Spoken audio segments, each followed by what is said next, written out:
leave me, never to leave me alone. No, never alone. No, never alone. He promised never to leave me, never to leave me alone, never to leave me alone. அந்த bus பிடிச்சிட்டு night அப்போ 11 o'clock last bus கரெக்டா வந்துட்டு நான் சேலிக்கிறதுக்கு பின்னால ஒரு stop இருக்குது, அங்க வந்து இறங்குனேன். நான் ஒரு பெட்டியோட நான் வந்து இறங்குனேன். சேலிக்கரை அப்படிங்கிற சேலிக்கரை, ஆமா. அந்த ஏரியால வந்து இறங்குறேன். ஆனா உங்களுக்கு யாரையுமே அங்க தெரியாது? யாருமே எனக்கு தெரியாது. என்கிட்ட ஒன்லி 25 rupees இருந்தது. அப்புறமா நான் ஆண்டவரை கேட்கிறேன், நான் அந்த செழிக்கிற கிராமத்துக்கு நீங்க எனக்கு எழுதி என் முன்னாலே நீங்க இது பண்ணீங்களே ஜபத்தில, நான் அங்க போறேன். அங்க போகும்போது அந்த நைட்டே எனக்கு ஒரு வீடு கிடைக்கணும். யாரெங்களும் எனக்கு ஒரு வீடு தரணும். அவங்க அந்த வீடு தந்தா அப்போ எனக்கு ஒரு கன்ஃபார்ம் ஆகுது, அங்கே நான் ஊழிய ஸ்டார்ட் பண்ணுவேன். அப்புறமா நான் நேரா வந்து ஒரு வீட்டுக்கு வரேன். அந்த வீட்டுக்கு வந்துட்டு கதை தட்டினேன். கதை தட்டும் போது ஒருத்தர் வெளியே கதை திறக்குனாரு. திறந்துட்டு கேட்டாரு, உன் பேர் என்னப்பான்னு கேட்டாரு. கன்னடத்துல மார்க் ஜெயக்குமார்னு சொன்னேன். நீ யாருன்னு கேட்டார். நான் சொன்னேன், நான் கிறிஸ்துவனுடைய ராயபாரி, அம்பாசடர் ஆஃப் ஜீசஸ் கிரைஸ்ட், அப்புறமா ஸ்தானாதிபதி, கிறிஸ்துவனுடைய ஸ்தானாதிபதி. அப்படி என்றால் எனக்கு ஒன்றும் புரியாதுப்பா, நீ என்ன பண்றதுக்கு இங்க வந்திருக்கிற? நான் இங்க வந்து ஆண்டவருடைய ஊழிய பண்றதுக்கு வந்திருக்கிறேன், சுவிசேஷ ஊழிய பண்ணணும். அவர் என்ன சொன்னாரு, அப்பா இந்த டைம்ல இந்த சேலிக்கரை, இந்த பெங்களூரு நிறைய இடத்துல ரொம்ப திருடன்மார் இருக்கிறாங்கோ, இந்த டைம்ல நீ வந்திருக்கிறிய, ரொம்ப கஷ்டமா இருக்குது, இப்போ உனக்கு என்ன வேணும்னு கேட்டாங்க. நான் சொன்னேன், உன்னோட வீடு வேணும். அண்ணாவோட கேட்டுட்டு அவரு வந்து ஒரு ரெட்டி. சும்மா தற்செயலா போய் இந்த வீட்டுக்கு போறீங்களா, இல்ல யாரோ சொன்னாங்களா இந்த வீட்டுக்கு? இல்ல இல்ல, யாரும் நானே போனேன். ஒரு லீடிங்கா? ஒரு லீடிங்கா. ஏன்னா நிறைய வீடுகள் இருக்கும். ஆமா ஆமா ஆமா, கரெக்டா அந்த வீட்டுக்கு, கரெக்டா அந்த வீட்டுக்கு ஆண்டவர் என்னை நடத்தினார். நான் போனேன், கதை தட்டுனேன். இவரு கதை திறக்கிறாரு, யாருன்னா எனக்கு தெரியாது. இவ்வளவு எல்லா காரியம் நம்மளுக்கு 2 பேருக்கு கான்வர்சேஷன் நடந்தது. உங்களோட வீடு வேணும்னு சொன்னேன். அவருக்கு ஸ்டன் ஆயிட்டாரு. இது ரெண்ட் நீ தரியா, உன்கிட்ட பணம் இருக்குதா? என்கிட்ட ஒன்லி 25 rupees இருக்குது, நெக்ஸ்ட் மந்த் ஆண்டவர் தருவாரு. எனக்கு ரொம்ப ஆச்சரியமா இருக்குதுப்பா நீ சொல்றது. சரி, என்கிட்ட ஒரு ரூம் காலியா இருக்குது, கிச்சன், பெட்ரூம், ஹாலு, நீ எடுத்துக்கோ அண்ணா எனக்கு சொல்லிட்டான். யாருமே தெரியாத உங்களை வந்து அவரு அலோவ் பண்றாரு. ஆமாங்க. இது எந்த வருஷம்? எந்த வருஷம் நடந்தது இது? 1987 ஏப்ரல் 24. Okay okay. ஸோ இப்படி ஒரு ஹோப்ல அவர் உள்ள வர்றாரு. ஸோ அப்படி நீங்க இருக்கீங்க, அங்க என்ன நடக்குது? சரி, இப்போ பாருங்க, இந்த ஆளு வந்துட்டு ராம் ரெட்டி அண்ணா அவர் பேரு. அவருக்கு ஒரு ஒய்ஃப், 4 பொண்ணுங்க இருந்தாங்க. அவங்க பின்னால வீடுல இருந்தாங்க. அந்த வீடுக்கு எனக்கும் இவங்க கொடுத்த வீட்டுக்கு கரெக்டா சவுறு இருந்தது. அப்புறம் அந்த நைட்ல நான் ஆக்சுவலி வந்து அந்த ஹோல் டே நான் சாப்பிடலாம். ரொம்ப எனக்கு ஆசை இல்லாததுனால, எனக்கு ரொம்ப பயம் பிடிச்சதுனால என்ன ஆகுதோ என்னன்னுட்டு. ஆனா ஆண்டவர் எப்பவும் என்கிட்ட சொல்லின்னு இருந்தாங்க, நீ பயப்படாதே, நான் உன் கூட இருப்பேன், நான் நடத்துவேன். அந்த டைம்ல நான் முட்டிக்கால் போட்டு அந்த நைட் 12 o'clock நான் ஒரு பாட்டு பாடுறேன் இங்கிலீஷ்ல. Thy loving kindness is better than life. பாடும்போது மறுபடி இந்த கதை தட்டினாங்க. கதை தட்டும்போது இந்த ஆள் தான், ஏய் மார்க், நீ சாப்பிட்டியான்னு கேட்டாங்க. நானு இவருக்கு நான் சாப்பிடலான்னு சொன்னா, உன்னோட ஆண்டவர் உனக்கு சாப்பாடு தராம நீ இங்க வந்திருக்கிறிய, நீ எப்படி வாடகை கட்டுவே அண்ணா, எங்கே சொல்லிடுவாங்களோ கேட்டுடுவாங்கன்னுட்டு நான் என்ன சொன்னேன், இல்ல இல்ல சாப்பிட்டு இருக்கிறேன். ஏ நீ பொய் சொல்ற, உண்மை சொல்லன்னா என்கிட்ட சொன்னாரு. நான் இல்லப்பா, நான் சாப்பிட்டு இருக்கிறேன். அவர் சொன்னாரு, நீ சாப்பிடலாம். நான் அவரை கேட்டேன், எப்படி உனக்கு தெரியும் நான் சாப்பிடலாம், எப்படி உனக்கு தெரியும்னா சொன்னா, நான் தூங்குறதுக்கு போனேன்ப்பா, நீ என்னமோ இங்கிலீஷ்ல பாட்டு பாடுற, எனக்கு ஒன்றும் தெரியாது. ஆனா நீ பாட்டு பாடும்போது அந்த பாட்டுல நான் என்ன கேட்டேன் என்னுடைய லாங்குவேஜ்லன்னாக்கா, டாடி நான் ரொம்ப பசியா இருக்கிறேன், எனக்கு கொஞ்சம் சாப்பாடு போடு அன்னிட்டு தான் என் லாங்குவேஜ்ல நான் கேட்டேன். நீங்க பாடுற இதுக்கும் அவர் கேட்கறதுக்கும் வித்தியாசமா இருக்குது. உண்மையாய் நீ சாப்பாடு சாப்பிடலாம். அவங்க மனைவியை எழுப்பிட்டு எனக்கு நல்ல சாப்பாடு பண்ணிட்டு அவங்க கொண்டு எனக்கு கொடுத்தாங்க அன்னைக்கு நைட். அங்கே ஸ்டார்ட் ஆகுது என்னுடைய ஊழியம். அங்க இருந்து அப்படியே டெவலப் ஆயிடுச்சு. அதுக்கப்புறம் என்ன நடக்குது? அப்படியே நீங்க பண்றீங்க, அற்புதம் நடக்குது. அதுக்கப்புறம் என்ன? சரி, அந்த டைம்ல நான் இந்த ட்ராக்ஸ் ஊழியம் ஸ்டார்ட் பண்ணேன். சரி, ஒரு வீட்டுக்கு போறது, இயேசுவை பற்றி நான் சொல்றது. எப்படி தைரியமா அப்படி போனீங்க? அந்த டைம்ல ஜனங்கோ வந்துட்டு இந்த ட்ராக்ஸ் வாங்குறது, அப்புறமா கேக்குறது, அதெல்லாம் அவங்க வந்துட்டு ரொம்ப ஒரு அவங்களா கேக்குறாங்க, என்ன ஒரு புதுசா இருக்குது பிரச்சனை பண்ற மாதிரி இல்ல. ஒரு வீட்லயும் ஜனங்க அப்படியே கேட்பாங்க. அப்புறம் நான் என்ன பண்ணேன், அந்த ஒரு வருஷத்துல நான் என்ன பண்ணேன், இந்த சேலிக்கரை கிராமம் அப்போ சின்ன கிராமம் தான், இப்போ சிட்டி ஆயிடுச்சு விடுங்க. அந்த டைம்ல அது சின்ன கிராமம். அந்த டைம்ல என்ன ஒரு 500-600 ஃபேமிலி தான் இருந்தது. இப்போ வளர்ந்துச்சு. அந்த டைம்ல நிறைய பிள்ளைங்கள் இந்த கிராமத்துல இருப்பாங்க. அவங்க கூட நான் ஃப்ரெண்ட்ஷிப் பண்ணிக்கின்னு எனக்கு ஹார்மோனியம் தெரியும், ஹார்மோனியம் வாசிக்கிறேன் நான். இந்த ஸ்ரீ இயேசு நாம, அதிசய நாம, இந்த கன்னடத்தில இந்த பாட்டுகள் எல்லாம் பாடும்போது அவங்க எல்லாம் வராங்க. அவங்க எல்லாம் வந்து என் பாட்டை கேட்பாங்க. கேட்கும்போது அவங்க எல்லாம் ஃப்ரெண்ட் ஆயிட்டாங்க. ஃப்ரெண்ட்ஸ் ஆயிட்ட பிறகு அவங்க என்ன பண்ணுவாங்க, என்கிட்ட வர்றது, ஜெபம் பண்ணிக்கிறது, அவங்க ஸ்கூலுக்கு போறது. நம்முடைய வீடு அவங்க ஸ்கூலுக்கு போற வழியிலே இருக்குது. அப்ப அவங்க என்ன பண்ண, என் கூட வந்துதான் நான் ஜெபம் பண்ணித்தான் அனுப்புவேன். ஒரு வருஷமா நான் இது பாட்டுனே இருந்தேன், நான் பண்ணினே இருந்தேன். ஒரு ஆத்மாவும் வரலாம். எல்லாம் ஜெபம் பண்ணிட்டு போறாங்க, ஒரு ஆத்மா வரலாம். ஒரு வருஷத்தின் கடைசியில ஒரு ஓல்டு உமன் அவங்க ரட்சிப்புக்குள்ள வந்தாங்க. வயசான ஒரு ஓல்டு உமன். அவங்களுக்கே ஞாயிற்றுக்கிழமை நான் ஆராதனை நடத்துவேன். 3 hours. 1 hour பாட்டு, half an hour-க்குள்ள அந்த அம்மா தூங்கிடுவாங்க. அந்த டைம்ல அந்த வாடகை வீட்டுல நடத்துவேன். அந்த அம்மா தூங்கிடுவாங்க. நான் ஆனாலும் விடாமல் நான் பிரசங்கம் பண்ணுவேன். எனக்கு ஒரு ஃப்ரெண்ட் இருந்தா, ஒரு அவிஸ்வாசி, அவன் விசுவாசம் இல்ல. ஒரு நாள் அவன் வந்தா என்கிட்ட வந்துட்டு, அல்லப்பா என்ன பெரிய தர்ஷனம் ஆண்டவர் கொடுத்திருக்கிறாரு, பெரிய ஊழியக்காரன் நான் மாற்றுவாரன் சொன்னாரன்னா, நீ சொன்னியே டெல்லியில இப்படி எல்லாம் காட்டினாரன்னு சொன்னியே, இந்த கேள்விக்கு போயிட்டு நீ பிரசங்கம் பண்ற, அது அந்த அம்மா பாரு half an hour ஆயிட்டு தூங்குறாங்களே, எப்போ உனக்கு பெரிய ஊழிய கிடைக்குது, நீ சும்மா இந்த ஊழிய விட்டுட்டு நீ போயிடு, ஆண்டவர் உன் கூட இல்லான்னு சொல்லிட்டாமா. ஒரே ஒருத்தர் வராங்க. இந்த ஃபாலோயிங் இயர் அப்போ எனக்கு ரொம்ப ஒரு பேஜார் ஆனது. ஆனாலும் நான் முட்டிக்கால் போட்டு அப்ப ஜெபம் பண்ண ஆண்டவர் சொன்னாரு, டோன்ட் கிவ் அப், நீ விடாமல் நீ ஊழியம் பண்ண, நான் உண்மை உள்ளவன், நான் உனக்கு கண்டிப்பா இந்த பெரிய ஊழிய தருவேன்னு ஆண்டவர் சொன்னாரு.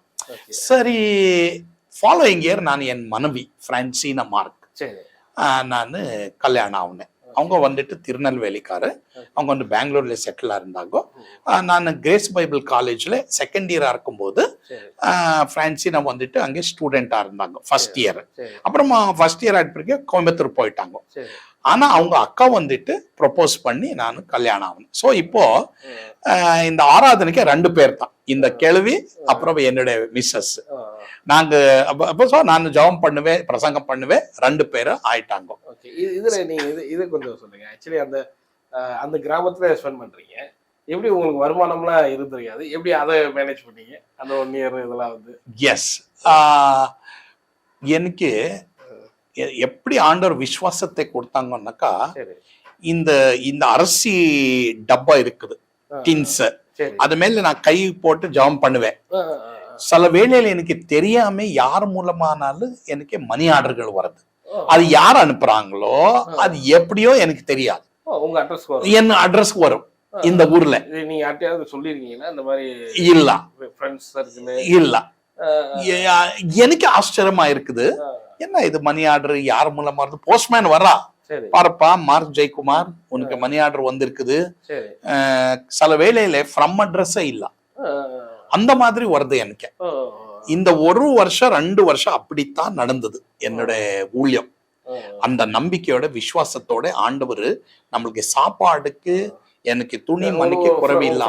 அப்படி அனுப்பியிருக்கலாமான்னு கேக்குறேன். இப்போ ஃப்ரெண்ட்ஸ் சர்க்கிள் அப்படி தெரிஞ்சவங்க, ஏன்னா நீங்க படிச்சீங்க காலேஜ். ஆமா ஆமா ஆமா. மிஷனரிஸ் அவங்க யாராவது இப்படி பண்ணிருக்காங்க? நான் நினைக்கிறேன் ஒருவேளை அவங்களுக்கு தெரிஞ்சிருக்கலாம் நான் இப்படி வந்தது. ஆண்டவர் அவங்க மூலமா அனுப்பியிருக்கலாம். ஆனா அவங்க பேரு இல்லாமல் அனுப்புறாங்க. நான் நினைக்கிறேன் ஆண்டவர் அது அந்த மாதிரி ஆண்டவர் யூஸ் பண்ணிருக்கிறாங்க ஜனங்களை. ஆண்டவருக்கு நன்றி. சோ அப்படி நடந்துருக்கு உங்களுக்கு எல்லாமே. அந்த டைம் அப்ப நீங்க வேலைக்குன்னு போல எதுவுமே போல, ஃபுல்லா மினிஸ்ட்ரி தான் பண்ணிட்டு? ஃபுல்லா மினிஸ்ட்ரி தான், ஃபுல்லா மினிஸ்ட்ரி. ஆனாலும் அந்த டைம்ல சில வேலையில நான் ஜஸ்ட் தண்ணி, அப்போ வெங்காயம் சாப்பிட்டு தண்ணி குடிச்சு சில வேலையில நான் படுத்திருக்கிறேன். சாப்பாடு இல்ல, காசு இல்லை. அந்த டைம்லயோ சில வேளையில் வயிறு வேதனை ஆகுது. ஆண்டவரை பார்த்து நான் ஜெபம் பண்ணுவேன், ஆண்டவரே இந்த மாதிரி ஊழியம் பண்றதுக்கு அனுப்பியிருக்கிறீங்களா என்ன? மறுநாள் நான் இந்த பிரேயர் இதை சாப்பிட்டுட்டு நான் தண்ணி குடிச்சிட்டு அப்புறமா தூங்கிட்டேன். மறுநாள் பார்த்தா எனக்கு மணி ஆர்டர்ல போஸ்ட்மேன் வரான். அந்த மாதிரி ஆண்டவர் என்ன நடக்குது. அதுக்கப்புறம் நீங்க உங்க ஒய்ஃப் எல்லாம் 2 பேரும் சேர்ந்து நீங்க அந்த செலிக்கரை அந்த கிராமத்துல ஊழியத்தை ஸ்டார்ட் பண்ணி 2 பேர் இருக்காங்க, அப்படியே ஊழியம் போவாகுது. அதுக்கப்புறம் என்ன நடக்குது? சரி, அந்த 2 வருஷம் ஆயிடுச்சு. அப்புறமா அந்த டைம்லயும் ஆத்மாக்களும் இல்ல. நம்ம கிராமத்துக்கு போறோம், சுவிசேஷம் சொல்றோம். ஒரு நாள் எனக்கு தெரியும், நம்ம வந்துட்டு நானும் என் மனைவி நைட்டுல அந்த வீட்டுல நம்ம ஜெபம் பண்ணினே இருந்தோம். ஆண்டவரே 2 வருஷம் ஆயிடுச்சு, இந்த மாதிரி ஜனங்க வரலாம், என்ன ஆண்டவரை பண்றது? நான் ஆண்டவருக்கு சொன்னேன், நான் அப்போவே நான் வளரும் போதே ஒரு யூனிவர்சிட்டி ப்ரொஃபஸரா இருக்கணும், பிஹெச்டி வாங்கணும், வாங்கிட்டு நிறைய பேர்கிட்ட நான் பெரிய ஒரு பேர் வாங்கணும்னுட்டு இருந்தேன். என்ன இந்த மாதிரி யாரும் வரலையே. அப்போ அந்த நைட்ல என்ன ஆயிடுச்சு, நம்ம தூங்குறதுக்கு போனோம், உடனே 4-5 பேர் வந்து கதை தட்டுறாங்க. கதை தட்டு பிறகு நம்மளுக்கு பயம், ஏன்னா நிறைய வீட்டு இல்ல அந்த டைம்ல பயம். Night 12-1 o'clock. அப்போ ஆண்டவர் என்கிட்ட பேசினாங்க. அவங்க என்ன சொல்றாங்க, கதை தட்டிட்டு ஜெபம் பண்ணுங்க பாஸ்டர் மார்க், ஜெபம் பண்ணுங்க பிரான்சினா மார்க், ஜெபம் பண்ணுங்க அப்படின்னு சவுண்ட் வருது. பிசாசி வந்துச்சு. அப்புறம் எனக்கு இது உடம்பு சரியில்லை, ஜெபம் பண்ணுங்க. உடனே ஆண்டவர் என்கிட்ட சொன்னார், இப்போ உனக்கு நான் பிஹெச்டி தரேன். ஆண்டவரே அந்த பிஹெச்டி என்ன கேட்டா, ப்ரீச்சிங், ஹீலிங், டெலிவரன்ஸ். நீ போ, வெளியே போ, இப்போ கதத்தோரி நீ ஜெபம் பண்ணு. நானு பிரான்சினா 2 பேரும் ஜெபம் பண்ணோம். அப்பவே அவங்களுக்கு டெலிவரன்ஸ் ஆனது. எத்தனை பேர் இருந்தாங்க வெளியே? ஒரு 20 people. ஆமாங்க, 20 people. அந்த டைம்ல பிசாசி பிடிச்சவங்க அங்கே டெலிவரன்ஸ் ஆயிட்டு அவங்க வந்து இது மறுவாரம் சண்டே ஆராதனைக்கு வர்றதுக்கு ஸ்டார்ட் பண்ணிட்டாங்க.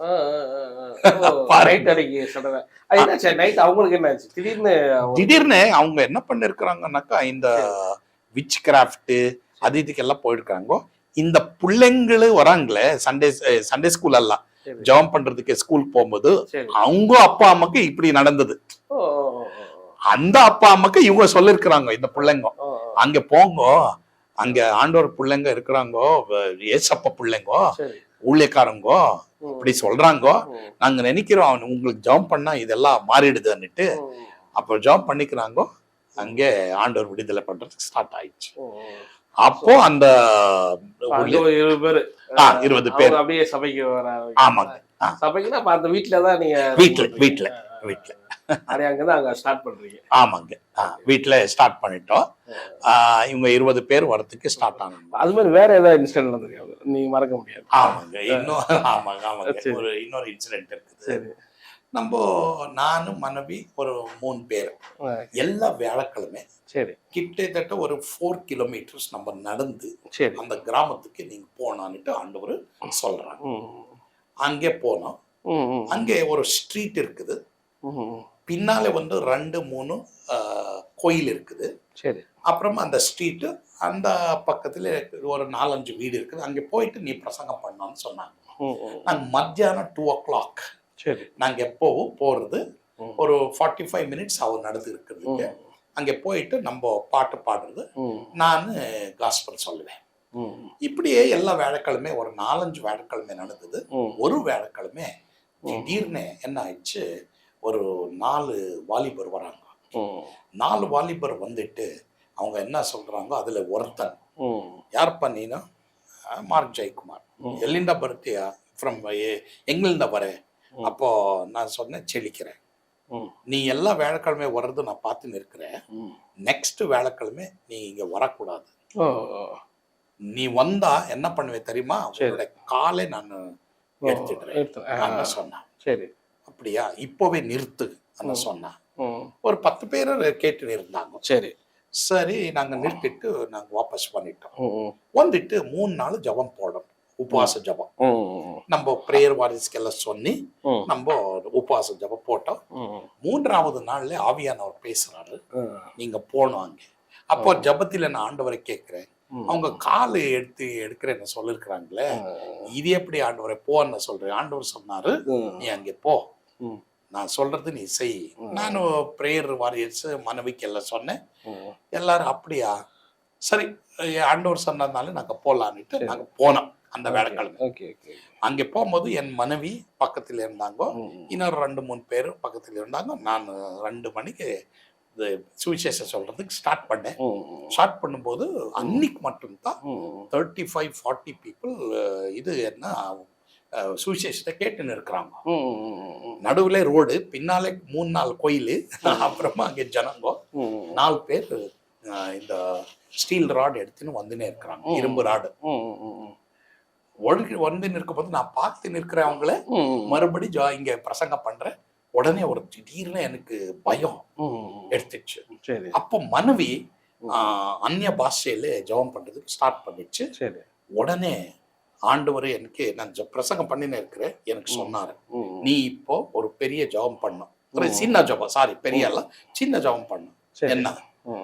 என்ன ஆண்டவரே, பாரு, தேவதூதர் லோத்து சோதம் சிட்டியில இருக்கும்போது அவங்க வீட்டுல வந்து குழப்ப பண்றதுக்கு முன்னாலே அந்த தேவதூதர் என்ன பண்ணாங்க, அந்த ஊர் ஜனங்களது கண்ணு பிளைண்ட் ஆகுற மாதிரி அவங்க கையை காட்டினாங்களே, அதை சேம் நீ கமாண்ட் பண்ண. அவங்க 4 பேர் வந்துனே இருக்கிறாங்க.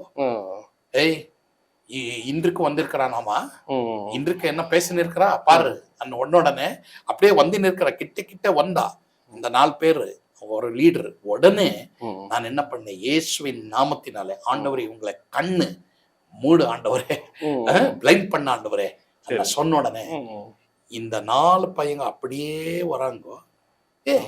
எங்க அந்த மார்க் ஜெயக்குமார் எங்க, வரவே இல்லையே, வரவே இல்லையே, என்ன அவனுக்கு பயம் பிடிச்சிச்சோ என்னவோ, ஏன் வரலாம் இந்த வாரம் அன்னைக்கு அவங்க சொல்லினே போனாங்க.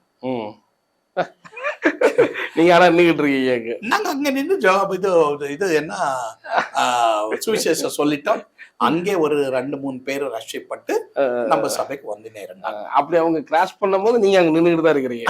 அங்க அவங்க சொன்னது நான் கேட்டுதான் இருக்கிறேன்.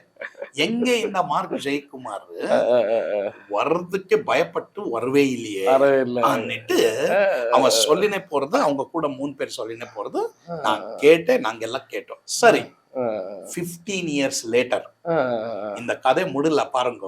15 years later எனக்கு ஒரு பையன் போன் பண்றான், வாலிப பையன் போன் பண்ணிட்டு, நான் யார் தெரியுமான்னு கேட்டேன். யார் தெரியாதப்பா, என் பேரு முன்ராஜ். அப்படியா, எந்த ஊரு? இல்ல இங்க கல்கரையா. நான் யாரு பாஸ்டர் மார்க், உங்களுக்கு தெரியுமா? தெரியாதப்பா. என் நம்பர் உனக்கு எப்படி அப்பா கிடைச்சது? என்னப்பா அந்த டெலிபோன் டைரக்டர் இருக்குது, அதுல பார்த்தா நம்மளுக்கு எல்லாம் கெட்சிடுச்சு. நீ ஏனப்பா ஃபோன் பண்ண, ஏன் ஃபோன் பண்ண? சரி, 15 இயர்ஸ் பிஃபோர் நீ அந்த ஊருக்கு வந்தியே, உன் கால நாங்க ஒடுக்கிறோம்னு சொன்னோமே, அங்கே ஒரு பையன் இருந்தானே முன்ராஜன், அவன் தான் நான் சொன்னான். எனக்கு ஒரு திடீர்னு ஒரு பயம், ஒரு நடக்கம். ஏன் இப்படி ஒரு பெரிய ஒரு சவுண்ட்ல பேசுறான்? ஆனா அவன் சொன்னான், மார்ஜெயக்குமார், நீ அன்னிக்க நான் சொன்னேன் கால் எடுக்கிறேன்னுட்டு, நீ என்ன பண்ண தெரியுமா? என்னோட கண்ணு பிளைண்ட் ஆகிற மாதிரி ஜெபம் பண்ணிருக்கிறேன். பிளைண்ட் ஆயிட்டு நான் வீட்டுக்கு போயிட்டு முட்டிக்கால் போட்டு, இயேசுவே, அந்த மார்க் ஜெயக்குமார் கடவுள் இயேசு தானே, நீ எனக்கு கண்ணு இப்படி பண்ணிட்டேன், நீ உண்மையான கடவுளா இருந்தா என் கண்ணை தொற, அப்போ உன்னை ஆண்டவரை நான் நம்புறேன்னுட்டு அவன் ஜெபம் பண்ணான். ஜெபம் பண்ண உடனே ஆண்டவர் கண்ணு திறந்தாரா. உடனே அவன் ஆண்டவருக்கு லைஃப் ஒப்பி கொடுத்துட்டு அவன் இந்தியன் பைபிள் லீக் ஸ்தாபனத்திலே அசிஸ்டன்ட் டைரக்டரா நான் ஊழிய பண்ணின்னு இருக்கிறேன். அன்றைக்கே பைபிள் என் ஊர்ல வேண்டான்னுட்டு சொன்னவா, உங்களுடைய ஜபத்தினால இன்றைக்கு நான் நிறைய பைபிள் ஆண்டவர் தரேன், நிறைய பேர் தரேன்ட்டு அவர் சாட்சி சொன்னார். கடவுள் இது மாதிரி நிறைய மிராக்கல்ல ரொம்ப உங்க லைஃப்ல எக்ஸ்ட்ரீமான நிறைய மிராக்கல்லாம் பார்க்க முடியும். அதுல இருந்து பாத்தீங்கன்னா ஆரம்பத்துல ஒரு 20 பேர் வந்தாங்க, நீங்க அந்த growth எப்படி அப்படி அப்படியே கொடுத்து அத வெரி குட். அந்த growth 20 பேர்லன்னா நெக்ஸ்ட் போனது 40 உடனே 80 ஆனது. அது எப்படின்னா ஜனங்களுக்கு நம்ம இப்போ சிக்னஸா வராங்க, நிறைய ரோகம், அப்புறமா உடம்பு சரியில்லை, பிசாசு பிடிச்சவங்க, அப்படி வரும்போது ஜனங்கள் இவங்களே கூட்டின்னு வராங்க. ஒருத்தருக்கு அற்புதம் நடந்தா இன்னொருத்தர் அப்படியே என்ன ஆயிடுச்சு, ஒரு 25 கிராமத்துல ஜனங்களுக்கு தெரிஞ்சிச்சு, இங்க வந்தா, இந்த சர்ச்சுக்கு வந்தா, இங்க ஜெபம் பண்ணிக்கிட்டா நம்ம கண்டிப்பா இங்க நம்மளுக்கு விடுதலை கிடைக்கும். அப்ப நம்ம சுவிசேஷம் சொல்லுவோம். சுவிசேஷம் சொல்லிட்டு பிறகு அவங்களுக்கு 1 வருஷம் ஆயிட்ட பிறகுதான் அவங்களுக்கு ஞானஸ்நானம் நம்ம கொடுக்கறது மாதிரி அந்த பாலிசி நம்ம பண்ணி நம்ம இது பண்ணோம். அதுல என்ன ஆயிடுச்சு, ஒரு 7 வாலிபர் அவங்க படிப்பு முடிச்சிட்டு பிறகு நம்ம கூட ஊழியத்துக்கு ஒப்பி கொடுக்குறேன் அன்னிட்டு ஒரு வித்தின் 6-7 இயர்ஸ் உள்ளோ, வித்தின் 10 இயர்ஸ்க்குள்ளோ ஒரு 7 வாலிபர் ஃபுல் டைம் ஊழியத்துக்கு ஒப்பி கொடுத்துட்டாங்க. இருக்கிற மாதிரி ஃபுல் டைம் ஊழியத்துக்கு அவங்க 7 பீப்புள் ஒப்பி கொடுத்தாங்க. அவங்களுக்கு ஆண்டவர் அற்புதம் செய்ததுனால அவங்க என்ன பண்ணாங்க, ஒப்பி கொடுத்துட்டு, அப்போ அவங்களுக்கு நானே ட்ரைனிங் கொடுத்து அவங்க இப்போ ஆராதனை பண்றவங்க இருக்கிறாங்க, எல்லாரும் பிரசங்கம் பண்றாங்க, எல்லாரும் யார் யாருக்கு உடம்பு சரியில்லை அவங்களுக்கு ஜாப் பண்றாங்க, அவங்கள எல்லாம் ட்ரெயின் பண்ணி இப்போ டோட்டலா என் கூட டோட்டலா 21 ஊழியக்காரர் ஆண்டவர் கொடுத்து இந்த ஊழியத்தை நடத்தினார். சூப்பர். பட் அது ஒரு அற்புதமான விஷயம் இல்லை, ஏன்னா நீங்க ஆரம்பத்துல ஒரு தனியாளா ஒரு கிராமத்துக்கு வந்து கர்த்தரை கொண்டு வந்து இவ்வளவு தூரம் நிறைய பேர் அப்படியே சேர்த்து, அதெல்லாம் நீங்க எப்படி பாக்குறீங்க? அது ஒரு பெரிய ஆச்சரியமான விஷயம் இல்ல? ஆமாங்க. எப்படின்னாக்கா ஸ்டெப் பை ஸ்டெப் ஆண்டவர் நம்மளே நடத்தின்னு இருக்கிறாங்க. இதெல்லாம் வந்து வித்தின் இப்போ இன்றைக்கே ஒரு 32 இயர்ஸ் ஆனது, 1987 டு இன்றைக்கே. ஸோ அப்படி ஆகும்போது நிறைய 1 லெவல் டு another லெவல் அந்த மாதிரி ஆண்டவர் ஸ்டெப் பை ஸ்டெப்பை கொண்டு வந்திருக்கிறாங்க. எல்லா லெவல்லையும் நான் பார்த்திருக்கிறது என்னன்னாக்கா, ஒரு கஷ்டம், ஒரு உபதிரவத்தினாலே தான் நம்ம மேலே வந்திருக்கிறது. இப்போ என் கூட இருக்கிற இந்த 7 ஊழியக்காரர் அவங்க நம்ம ஊழியத்தின் முகாந்திரமா தான் ரட்சிக்கப்பட்டு அவங்க இப்போ ஊழியத்துல இருக்கிறாங்களே, அவங்களுக்கு இங்கே ஸ்டார்டிங்ல என்ன இருந்தது, எந்த ஒரு ஃபவுண்டேஷன்ல நடத்தாங்கோ, இப்போ ஆண்டவர் என்ன பண்ற அவங்களுக்கு நல்லா தெரியும். அதனால அவங்க இவ்வளவு வருஷமா நம்ம கூட ஸ்டிக்கா இருந்து அவங்க ஊழியத்தில ரொம்ப ஹெல்ப் ஆயிருக்கிறாங்க. ஓகே. அதே மாதிரி ஒரு 500 சொன்னீங்க, இப்போ 500 மெம்பர் சர்ச்சுக்கு வர்றாங்க அப்படின்னு, அப்படியே அந்த growth அப்படியே டெவலப் ஆயிட்டே இருந்துச்சான்னு கேக்குறேன். இப்போ அந்த 40, 100 அப்படியே போயிட்டே இருந்ததோ அந்த இது வந்து? அது வந்து 100க்கு ரீச் ஆனது. சரி. 100க்கு ரீச் ஆயிட்ட பிறகு கொஞ்சம் ஒரு 2-3 வருஷமா அப்படியே இருந்தது. அப்படியே இருந்தது ஒரு 2-3 வருஷமா. நெக்ஸ்ட் என்ன ஆனது, நம்ம சுவிசேஷ ஊழியம் ஜாஸ்தி பண்றதுக்கு ஸ்டார்ட் பண்ணோம். இவங்களை சில ஜனங்களை நம்ம அங்கே கூட்டின்னு போறது, மாசத்துக்கு ஒரு முறை நம்ம வண்டி வாடகை கொடுத்துறது, இல்லைனாக்கா யாருக்கு மோட்டர் பைக் இருக்குதோ சைக்கிள் இருக்குதோ அவங்களை எல்லாம் நம்ம ட்ரெயின் பண்ணி நம்ம கூட எட்டுன்னு போறது.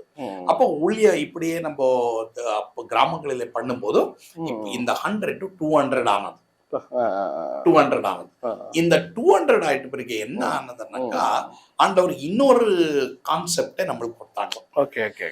அது என்ன கான்செப்ட், விசுவாசிகள் வீடுல நீங்க ஜெபம் ஸ்டார்ட் பண்ணோம். இவ்வளவு ஊழியக்காரர் இருக்கிறீங்களே நீங்க, நீ ட்ரெயின் பண்ணிய, இப்போ நீ ஒருத்தனே நீ பண்ணக்கூடாது. இப்போ உன் கூட இவங்களை ட்ரெயின் பண்ணி இவங்க அங்க வீட்டுல ஜெபம் பண்ணோம். ஸ்பெஷல் ஈவெண்ட்டுக்கு நான் போறேன், பாக்கி எல்லாம் வாரம் இவங்க நிறைய கிராமத்தில பிரேயர் நடத்துவாங்க. அங்கேயும் ஆண்டவர் அற்புதத்தை பண்ணாங்க. அந்த 200-400 ஆனது, அப்படியே மல்டிபிள் ஆனது. சரி. அப்புறமா ஆண்டவர் இப்போ நிறைய புது விசுவாசிகளை அவங்க விசுவாசி முகாந்திரமா கொண்டு வந்து இருக்கிறாங்க. ஓகே. இதுக்கு நடுவில் வந்து பாத்தீங்கன்னா இப்போ 2000ல இருந்து இந்த லேண்டு இந்த அதுக்கப்புறம் உங்க பொருளாதாரம் எந்த அளவுக்கு பிளஸ்ஸிங் ஆண்டவர் ஆசீர்வதிச்சாரு, கார் வாங்குற அளவுக்கு மாறினது, அதெல்லாம் எப்படி இருந்துச்சு? அப்பெல்லாம் ரைட். பொருளாதாரமா நம்ம பார்க்கும்போது நான் ஜஸ்ட் 25 ரூபீஸ்ல வந்தது. சரி. இன்றைக்கே நம்மளுக்கு ஆண்டவர் சர்ச்சுங்களுக்கு ப்ராப்பர்ட்டி, அப்புறமா நம்மளுக்கு வந்துட்டு ஒரு பெரிய ஆர்ஃபனேஜ் கட்டுற மாதிரி ஆண்டவர் கொண்டு வந்திருக்கிறாரு. நம்மளுக்கு இன்னைக்கு ஒரு நிறைய கார் நம்ம ஊழியத்துக்கு வாங்கியிருக்கிறோம், மோட்டர் பைக் நிறைய பேருக்கு நம்ம மோட்டர் பைக்ஸ் நம்ம கொடுத்திருக்கிறோம், நம்ம ஊழியத்தில் மட்டும் அல்லாமல் வேற ஊழியத்திலே. இப்போ இது எப்படி கார் பற்றி நான் சொல்றேன். ஃபர்ஸ்ட் கார் அது டாடா சுமோ. இதுக்கு நம்ம என்ன பண்ணனாக்கா, எங்கே ஒரு டாடா சுமோவே, கிரீன் டாடா சுமோ, எனக்கு இன்னும் அது ரிமெம்பரா இருக்குது. போட்டோ எடுத்துட்டு நம்ம உள்ளே கார் எல்லாம் கூப்பிட்டுன்னு வந்து நம்ம அது போட்டோ கை வச்சுட்டு ஜெபம் பண்றது. ஜெபம் பண்ணிட்ட பிறகு ஒரு நாள் இந்த மிஷன் ட்ரிப்புக்கே நிறைய பேர் வருவாங்க. சிலர் என்ன சொல்றாங்க, அந்த ஃபாரினர்ஸ்க்கு இல்ல இந்தியன் டீம்ஸ்க்கு நீங்க போயிட்டு பாஸ்டர் மார்க் கூட ஊழிய செய்யுங்க ஒரு 10 டேஸ்க்கு அனுப்பும்போது நம்ம என்ன காரியத்தை பிலீவ் பண்றோம் அவங்க கேட்கறாங்க.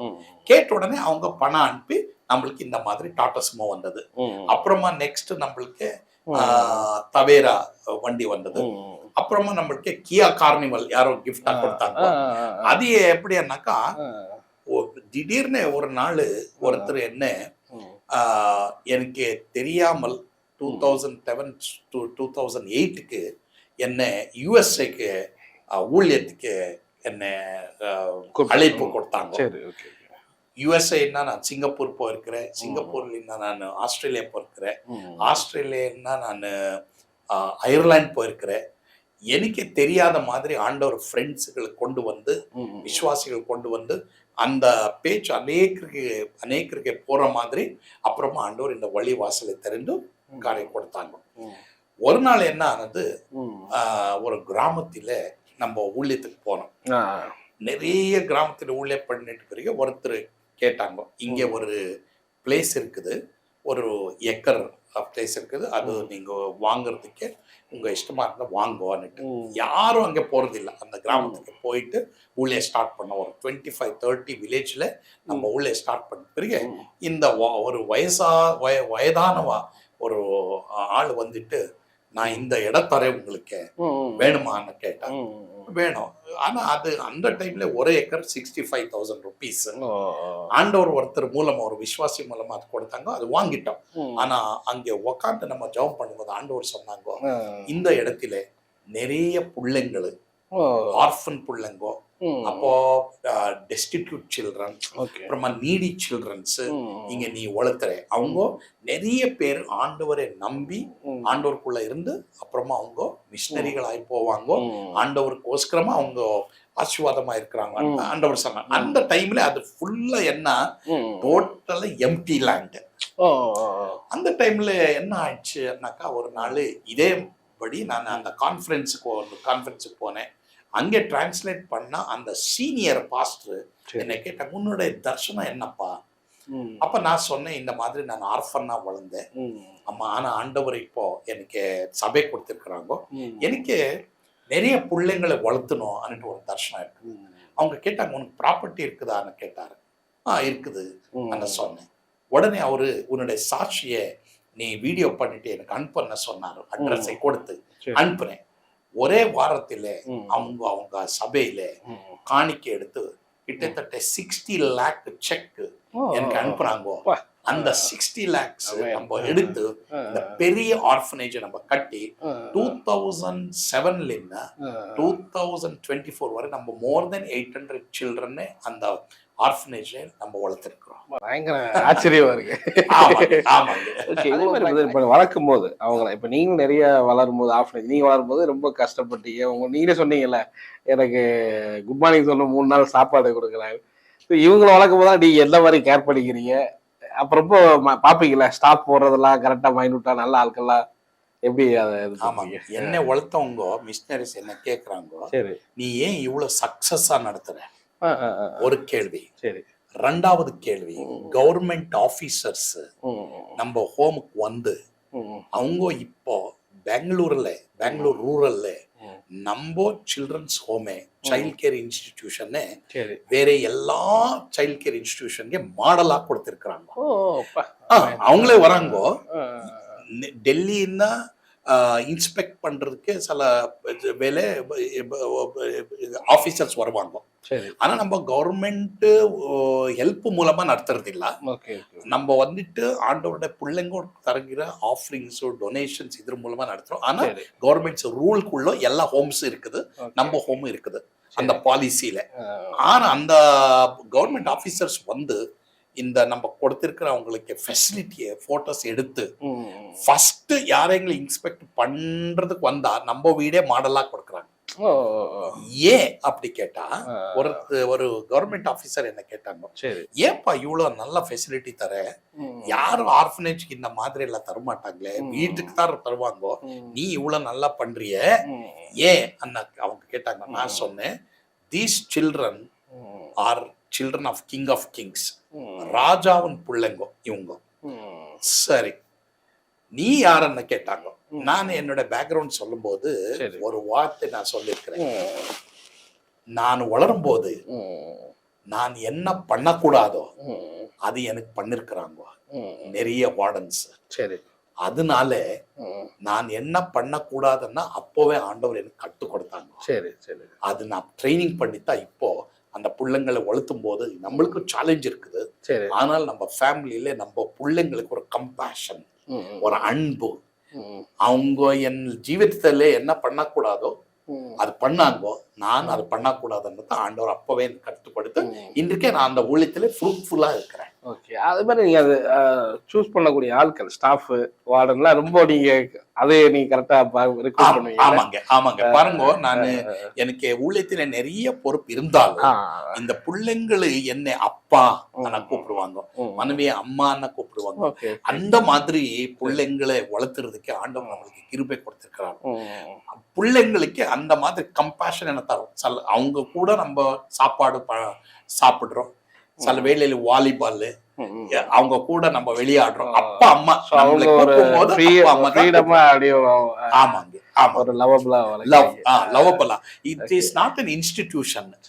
அது ஒரு வீடு மாதிரி நம்ம கூப்பிட்டு அந்த நடத்தி இருக்கிறோம். அதுக்கு விக்டரி சில்ட்ரன் ஹோம் என்று நாங்க கொடுத்திருக்கிறோம். அந்த விக்டரி சில்ட்ரன் ஹோம் ஏன் அந்த பேர் வந்தது அந்த சொல்லும்போது, தோல்வியில் இருக்கிற பிள்ளைங்களை, ஒன்று இல்லாமலே பிள்ளைங்கள், எஜுகேஷன் இல்லாமல் டெஸ்டிடியூட் கண்டிஷன்ல இருக்கிற பிள்ளைங்களுக்கு அந்த இயேசு அவங்க உள்ள வரும்போது எனக்கு தோல்வி இல்லை, நான் ஜெயா நான் ஒரு விக்டோரியஸ் சைல்டு என்ற ஒரு இமேஜ் வரணும் அவங்களுக்கு.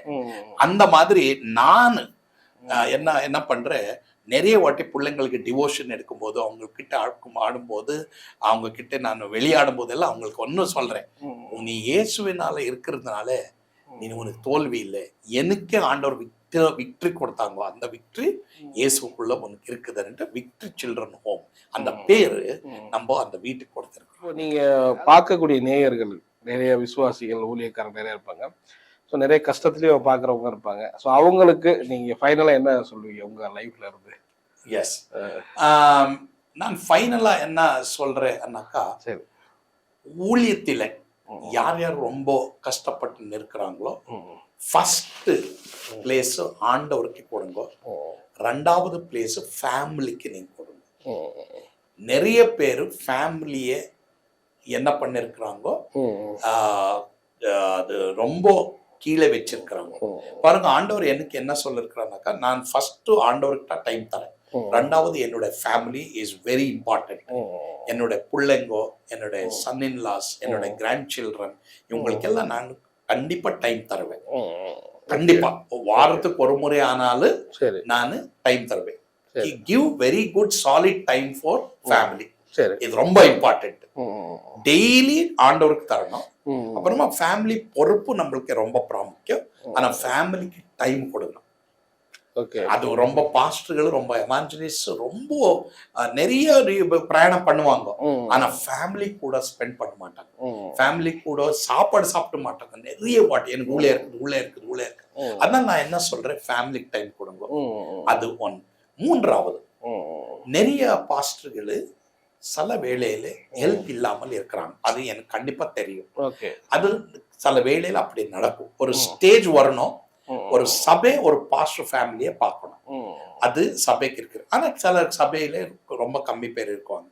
அந்த டைம்ல என்னுடைய ஒரு இது என்ன ஒரு சஜஷன் என்ன, இல்ல மனைவியாவது ஒரு பார்ட் டைம் வேலை எடுத்து பார்ட் டைம் வேலை பண்ணி நம்ம அவங்கள இவங்களை கேட்காதபடி அவங்க வேலை பண்ணி ஒரு ஸ்டாண்டர்டா வந்துட்ட பிறகு அப்புறமா வேலை ரிசைன் பண்ணி பார்க்கலாம். இது ரொம்ப பிராமுக்கியம். ஏன்னாக்கா நம்ம அங்கே போறோம் இங்கே போறோம், அவங்கள கேட்கலாம் இங்களை கேட்கலாம், எல்லாருக்கும் கஷ்டம் இருக்குது, எல்லாருக்கும் லிமிடேஷன்ஸ் இருக்குது. ஆனா நான் என்ன சொல்றேன்னாக்கா, ஜாப் பண்ணுங்க, நம்ம ப்ராப்ளம் நம்மளே சால்வ் பண்றதுக்கு நம்ம பிரயாசப்படணும். அது நான் சொல்ற ரொம்ப நன்றி. காலைல இருந்து உங்களுடைய நேரத்தை ஒதுக்கி இவ்வளவு நேரம் உங்க சாட்சியை ரொம்ப அருமையாக உங்களோட ஷேர் பண்ணி ரொம்ப நன்றி. ரொம்ப தேங்க்ஸ்.